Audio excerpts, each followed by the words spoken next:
आज हम 2023 में आई एक कोरियन ड्रामा को एक्सप्लेन करने वाले हैं जिसका नाम है सोलमेट। ये मूवी टोटल 2 आवर्स की है और इसकी एक्सप्लेनेशन वीडियो बहुत ही ज्यादा लंबी हो गई थी, इसलिए मैंने इस मूवी को 2 पार्ट में डिवाइड किया है और आज हम इसके पार्ट 1 को एक्सप्लेन करेंगे। तो चलिए आज की वीडियो स्टार्ट करते हैं। पार्ट 1 के स्टार्टिंग में हम मिशो नाम की एक लेडी को देख पाते हैं जिसको आर्ट गैलरी पर बुलाया गया था क्योंकि वहाँ पर उसकी बहुत ही बड़ी पोर्ट्रेट बने हुए थे और वो पोर्ट्रेट जो है वो मिशो की फ्रेंड हायुन ने बनाया है। लेकिन यहाँ पर मिशो आर्ट गैलरी में काम करने वाली एक लेडी को कह देती है कि वो हायुन को उतना अच्छे से नहीं जानती और मिशो ऐसा कहकर वहाँ से जाने वाली थी, लेकिन तभी वो लेडी मिशो को रोकते हैं और उसको हायुन की ब्लॉग दिखाते हैं जहाँ पर हायुन ने मिशो और उसकी बचपन से लेकर जवानी तक की सारी कहानी लिख दिए थे। लेकिन मिशो फिर भी उस लेडी को कहते हैं कि वो अभी हायुन के साथ में कांटेक्ट पर नहीं है और बहुत पहले ही हायुन और उसका कांटेक्ट टूट गया था। और ऐसा कहकर मिशो वहाँ से जाने लगती है, लेकिन तभी वहाँ वो जियोन आ जाते हैं। जियोन जो है वो भी मिशो से हायुन के बारे में पूछती है, लेकिन मिशो कहते हैं कि वो हायुन के बारे में अब कुछ भी नहीं जानती और ऐसा कहकर मिशो वहाँ से चली जाती है।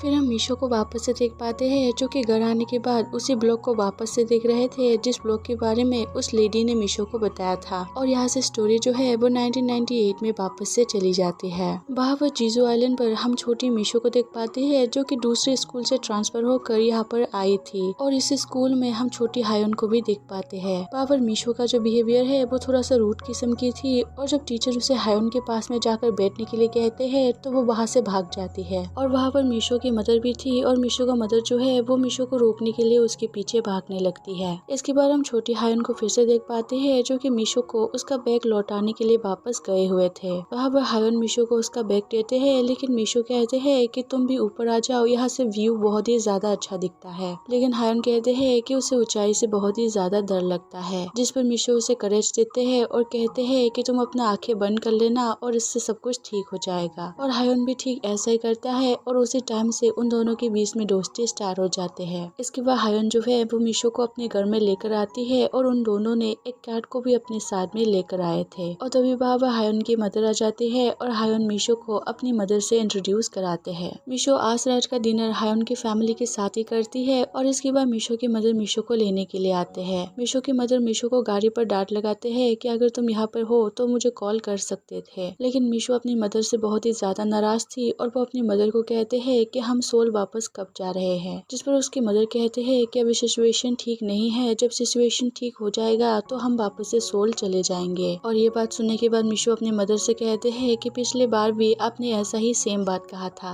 इसके बाद हम नेक्स्ट मॉर्निंग मिशो को देख पाते हैं जो कि हायुन के घर में वापस से खेलने के लिए आ गई थी। और वहाँ पर हम देख पाते हैं हायुन को ड्राइंग करना बहुत ही ज्यादा अच्छा लगता है और वही दूसरी तरफ मिशो उतना अच्छे से ड्राइंग नहीं कर पाती है, लेकिन हायुन फिर भी मिशो को ड्राइंग करने के लिए कहते हैं और हायुन जो है वो एक ड्राइंग बनाते हैं। इसके बाद हम देख पाते हैं कुछ टाइम बीत चुका है और यहाँ पर मिशो की मदर जो है वो वापस से सोल जाने वाली थी, लेकिन वो मिशो को अपने साथ में लेकर नहीं जाती और मिशो जो है वो हायुन की फैमिली के साथ ही रह जाती है। इसके बाद कहानी जो है वो थोड़ा सा आगे बढ़ती है और हम बड़ी मिशो को देख पाते हैं और बड़ी होने के बाद मिशो जो है वो आर्ट स्कूल में चली गई थी। और दूसरी तरफ हम हायुन को देख पाते हैं जिसको ड्राइंग करना तो बहुत ही ज्यादा अच्छा लगता था, लेकिन उसके फादर चाहते थे कि हायुन टीचर बने। इसके बाद मिशो जो है वो हायुन को स्कूल टाइम पर ही मिलने के लिए बुलाते हैं और कहते हैं कि तुम आज स्कूल बंक कर दो। और यहाँ पर हायुन भी ऐसा ही करते हैं और यहाँ पर वो अपने टीचर से अपनी तबीयत खराब होने का बहाना बनाकर स्कूल से निकल जाती है। इसके बाद मिशो जो है वो हायुन को अपनी स्कूटी में पिकअप कर लेते हैं और मिशो हायुन से कहते हैं कि कल तुम्हारा बर्थडे है और मैं चाहती हूँ कि तुम अपना ईयर का पियर्सिंग करा लो। और हायुन भी ये करने के लिए मान जाती है, लेकिन जब हायुन अपना ईयर का पियर्सिंग करा रहे होते हैं तभी मिशो के हाथ से दुकान के कुछ सामान गिर जाते हैं और वहाँ पर शॉप ओनर को लगता है कि मिशो उनकी दुकान से कुछ सामान चुरा रहे थे और वहाँ पर उन दोनों के बीच में झगड़ा होने लगते हैं। लेकिन तभी हायुन कहती है कि जो भी सामान टूटा है हम आपको उसका पैसा दे देंगे, लेकिन शॉप की ओनर जो है वो उस सामान की प्राइस को बहुत ही ज्यादा बताते हैं और इस बात से हायुन और मिशो दोनों ही गुस्सा हो जाते हैं और वो दोनों बिना पैसे दिए ही दुकान से भाग जाते हैं। इसके बाद हम रात का सीन देख पाते हैं जहाँ पर मिशो जो है वो हायुन की फैमिली के साथ में डिनर कर रहे थे और वहाँ पर हमें पता चलता है अब मिशो हायुन की फैमिली के साथ में नहीं रहती, बल्कि वो एक लोकल बार में काम करती है और वही की हॉस्टल में रहती है। और वहाँ पर मिशो जो है वो हायुन की मदर से पूछती है कि अब वो आज हायुन को अपने साथ में ले जा सकते हैं और हायुन की मदर भी उसके लिए परमिशन दे देती है। इसके बाद मिशो जो है वो हायुन को अपने हॉस्टल में लेकर आती है और वहाँ पर मिशो एक गाना बजा रही थी, जिसे सुनकर हायुन मिशो से पूछती है कि ये सिंगर है कौन, जिस पर मीशो बताती है इस सिंगर का नाम जेनिस जॉपलिन है और ये सिंगर मुझे बहुत ही ज्यादा पसंद है क्योंकि ये बहुत ही कम एज में मर गई थी और जितना भी इस सिंगर ने गाना गाया वो सारे सुपरहिट थे। और यहाँ पर मीशो ये भी कहते हैं कि वो भी 27 की एज में मरना चाहती है, लेकिन ये सुनने के बाद हायोन गुस्सा हो जाती है और वो कहती है कि अगर तुम मुझसे पहले मर गई तो मैं तुमको सच में मार दूंगी। इसके बाद हम नेक्स्ट मॉर्निंग का टाइम देख पाते हैं जहाँ पर मीशो जो है वो हायोन को उसके बर्थडे के सरप्राइज देने के लिए एक अबंडेंस से घर में लेकर आए थे और वहाँ पर मीशो ने हायोन के लिए केक भी रखा हुआ था और तभी वो उससे एक इयररिंग्स गिफ्ट करते हैं और हायोन भी इस बात से बहुत ही ज्यादा खुश हो जाती है। लेकिन यहाँ पर हायोन ने अपने एक ही ईयर पे पियर्सिंग कराए हुए थे क्योंकि दूसरी कान पे पियर्सिंग कराने से पहले ही मीशो ने वो सामान तोड़ दिया था और शॉप ओनर उनके पीछे पड़ गए थे। और तभी हायोन कहते हैं कि तुम मुझे एक ही कान में इयररिंग्स पहना दो और दूसरा इयररिंग्स जो है वो तुम पहन लो और जब मैं दूसरी कान में पियर्सिंग करा लूंगी तो मैं वापस से ये ले लूंगी। और मीशो भी इसके लिए मान जाती है और इसके बाद वो दोनों दोस्त थोड़ी देर वहीं पर बैठकर बात करने लगते हैं और तभी बातों बातों में मीशो को पता चलता है कि हायोन किसी लड़की को पसंद करते हैं और वहाँ पर मीशो हायोन से उस लड़के के बारे में पूछते हैं जिस पर हायोन बताते हैं कि वो किसी दूसरे स्कूल में पढ़ते हैं। कुछ दिन पहले उनके स्कूल और दूसरे स्कूल के बीच में एक बास्केटबॉल मैच हुआ था और वहीं पर हायोन उस लड़के से मिले थे। और इसके बाद हम नेक्स्ट मॉर्निंग का टाइम देख पाते हैं जहाँ पर मीशो जो है वो डायरेक्टली उस लड़के से मिलने के लिए चले गए थे।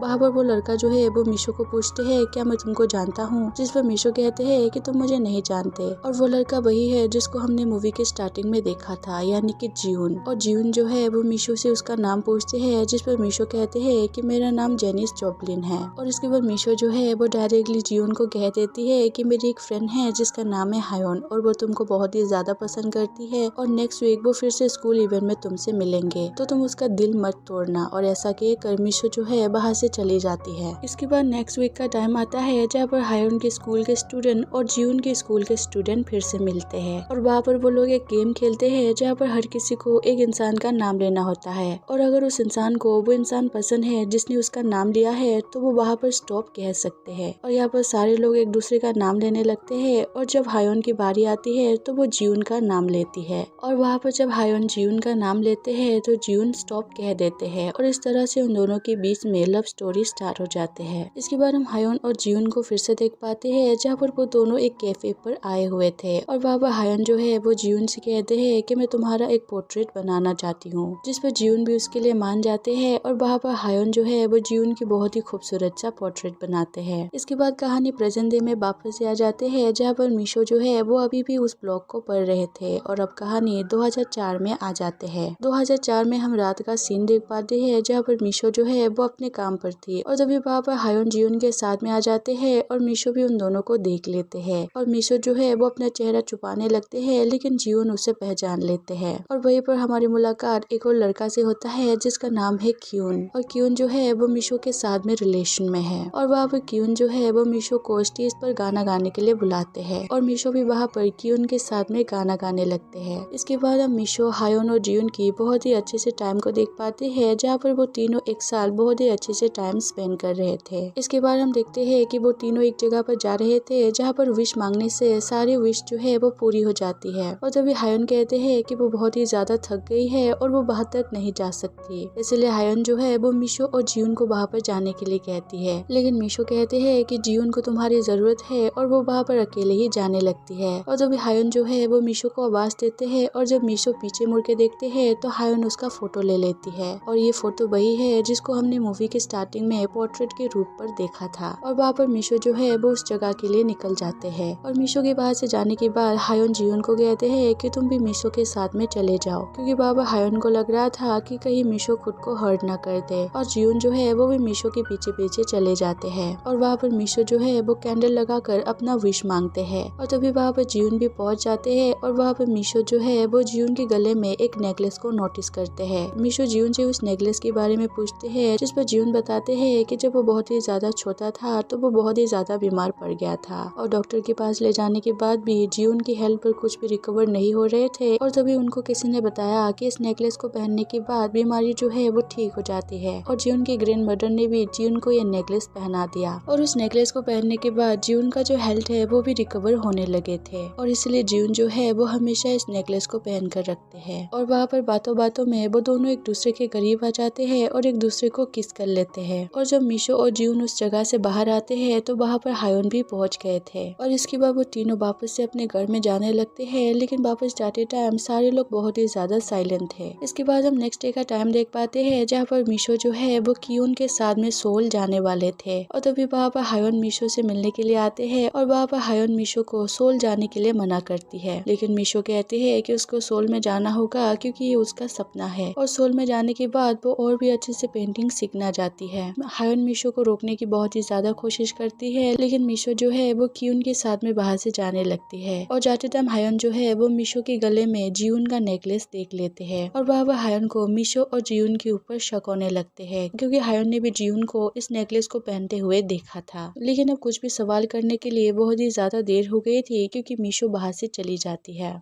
इसके बाद हम मिशो को सोल पर देख पाते हैं जहाँ पर मिशो ने एक रूम रेंट पर ले लिया था और वहाँ पर मिशो कियोन जहाँ पर गाना गाते थे उसी बार में काम करती थी और वहाँ पर मिशो जो है वो हायोन के लिए लेटर भी सेंड करती है क्योंकि उसका मोबाइल जो है वो खो गया था और मिशो अपनी लाइफ में जो कुछ भी हो रहा था वो सारी बातें हायोन को लेटर पे लिख के बता रही थी। मिशो लेटर पे लिखती है कि वो कियोन के साथ में काम करती है और रात को अपना पेंटिंग करती रहती है। उसके लिए दोनों चीजें एक साथ करना मुश्किल तो है, लेकिन फिर भी वो ट्राई कर रही है। और दूसरी तरफ हायोन भी उसे वापस से लेटर भेजती है और कहती है कि उसने भी एक अच्छे से कॉलेज में एडमिशन ले लिया है और मुझे लगा था कि कॉलेज में आने के बाद सारी चीजें बदल जाएगी, लेकिन सब कुछ पहले के जैसा ही है। इसके बाद हम फिर से बाहर का सीन देख पाते हैं जहाँ पर मिशो अपना काम कर रहे थे, लेकिन तभी वो देखते हैं कि कियोन किसी और लड़की के साथ में है और ये देखने के बाद मिशो जो है वो गुस्सा हो जाती है। इसके बाद हम मिशो को एक होटल पर काम करते हुए देख पाते हैं, लेकिन दूसरी तरफ वो हायोन को लेटर पर सब कुछ झूठ कह रहे थे। मिशो हायोन को लेटर पर बताती है कि वो अभी मॉस्को पर है और अपनी लाइफ में बहुत ही ज्यादा खुश है और इसके बाद वो वहाँ से लेग और बाइकल देखने के लिए जाने वाली है और वो हायोन को पोस्ट कार्ड सेंड कर देगी और हायोन भी इस लेटर को देखकर बहुत ही ज्यादा खुश थी क्योंकि मिशो हमेशा से वर्ल्ड टूर पर जाना चाहती थी। इसके बाद हम हायोन को जियून के साथ में देख पाते हैं जहाँ पर जियून हायोन को कहते हैं कि उसको सोल पर स्टडी करने के लिए जाना होगा और यहाँ पर हायोन जाती तो नहीं थी कि जियून सोल पर जाए, लेकिन उसके पास में और कोई भी ऑप्शन नहीं था, इसलिए वो जियून को वहाँ पर जाने के लिए कह देती है। इसके बाद हम मिशो को अलग अलग जगह पर काम करते हुए देख पाते हैं, लेकिन वो हमेशा लेटर पर हायोन को झूठ कहती थी कि वो दूसरे कंट्री पर है क्योंकि मिशो नहीं चाहती थी कि हायोन को मिशो की इस कंडीशन के बारे में पता चले और वहाँ पर मिशो की प्रॉब्लम जो है वो इतने पर ही खत्म नहीं होती क्योंकि उसको वहाँ पर पता चलता है कि उसकी मदर का डेथ हो चुका है और उसकी मदर की फ्यूनरल पर भी मिशो के अलावा कोई भी नहीं था। इसके बाद हम हायोन और जियून को फिर से देख पाते हैं जहाँ पर जियून जो है वो अब सोल पर जाने वाले थे और वहाँ पर जियून हायोन को बाय कहकर सोल के लिए निकल जाती है। इसके बाद जब हायोन अपने घर में वापस से आते हैं तो वो वहाँ पर मिशो को देखते हैं। हायोन मिशो को देखकर बहुत ही ज्यादा खुश हो जाती है और वो दोनों एक दूसरे के गले मिलते हैं और वहाँ पर मिशो ने हायोन के पेरेंट्स के लिए गिफ्ट भी लाए हुए थे, जिसे देखकर हायोन के पेरेंट्स भी खुश हो जाते हैं और हायोन जो है वो मिशो को उस जगह के पोस्ट कार्ड देते हैं जिस जगह पर वो गए हुए थे, लेकिन एक्चुअल में मिशो उस जगह पर नहीं गए थे, वो बस उसका फोटो हायोन को दिखा रहे थे और वहाँ पर हायोन भी उन सारे फोटो को देखकर समझ जाती है कि मिशो झूठ कह रही है, लेकिन उस टाइम पर हायोन मिशो को कुछ भी नहीं कहती।